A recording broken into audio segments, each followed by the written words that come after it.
shirkan jaraa'id wasiiru dowlaha wasaaradda warfaafinta dowlad goboleedka Hirshabelle maanta warbaahinta ugu qabtay gudaha madaxtooyada Hirshabelle ayaa maamulka Hirshabelle wuxuu ku qaadacay warmurtiyeed ka soo baxay wasaaradda gargaarka iyo maareynta masiibooyinka dowladda federaalka Soomaaliya labadii maalmood ee la soo dhaafay waxa magaalada Muqdisho kulan ugu socday wasaaradaha gargaarka iyo maareynta masiibooyinka dowlad goboleedyada dalka iyo dowladda federaalka Soomaaliya waxaana ugu dambeyn laga soo saaray kulamadaasi warmurtiyeed ku saabsan sida dowladda federaalka Soomaaliya iyo hay'adaha deeq-bixiyaasha waxay kaga qabanayaan dhibaatooyinka ka jira dhammaan deegaanada dalka Soomaaliya wasiiru dowlaha wasaaradda warfaafinta dowlad goboleedka Hirshabelle Maxamed Axmed Faarax Colombo ayaa warbaahinta u akhriyay war-saxaafadeed ka soo baxay xafiiska madaxweynaha Hirshabelle ee lagu qaadacay warmurtiyeed ka soo baxay wasaaradda gargaarka iyo maareynta masiibooyinka dowladda federaalka Soomaaliya Rahmaan Rahiim ujeedada war-saxaafadeed maanta taariikhdu tahay 15 bisha Abriil sanada 2019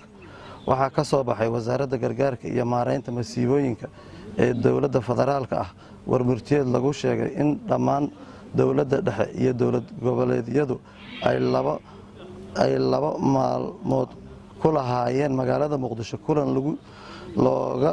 kulan looga shaqeynayay fulinta mashruuc ka jawaabida xilliga dhow ee xaaladda degdega ah dowlad goboleedka Hirshabelle waxay uga qayb gashay shirkaas si niyad wanaag ah iyadoo daneynaysa in si cadaalad ah wax loogu qabto dhammaan dadka Soomaaliyeed ee abaaraha iyo dhibaatooyinka bani'aadanimo saameeyeen waxaan isku daynay in si niyad sami ah u tilmaamno khaladaadka iyo cadaalad darrada ku jira barnaamijka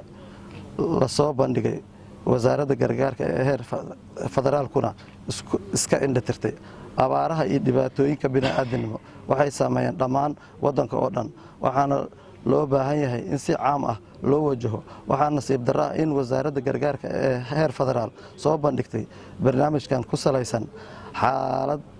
xaaladda dhabta ah ee bani'aadanimo ee waddanka ka jirta iyadoo soo bandhigtay barnaamij lagu takoorayo deegaano qaarkood sababo siyaasadeed iyo cadiifad qabiil darteed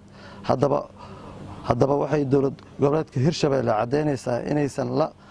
qaadanin go'aamadii ka soo baxay kulankaas iyo arrimaha ku saabsan mashruucaas